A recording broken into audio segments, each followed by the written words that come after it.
বাংলাদেশে কর্মরত বহুজাতিক কোম্পানিগুলোর শীর্ষ নির্বাহীদের দেশের বিনিয়োগ সম্ভাবনা প্রচার এবং ব্যবসায়িক সুযোগ সম্প্রসারণে সরকারের সঙ্গে কাজ করার আহ্বান জানিয়েছে প্রধান উপদেষ্টা ডক্টর মোহাম্মদ ইউনূস। আজ রাষ্ট্রীয় অতিথি ভবন যমুনায় এক বৈঠকে তিনি এই আহ্বান জানান। তিনি বলেন, একটি দল হিসেবে আমাদের একসঙ্গে কাজ করতে হবে।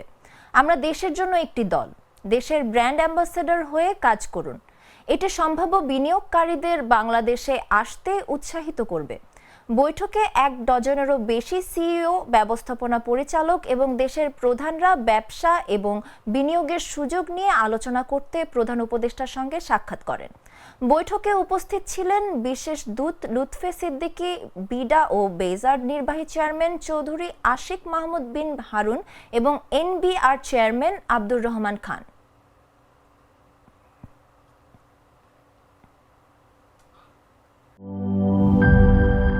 সবুজের দেশে নতুন রঙের বেশে ঘরে বাহিরে সাজানো বলকে রেইনবো রেইনবো রেইনবো পেইন্টস রে সাশ্রয়ী দামে দেয়াল রাঙায় রেইনবো সবার রং সবার ঘরে ঘরে Rainbow Paints, the color of joy.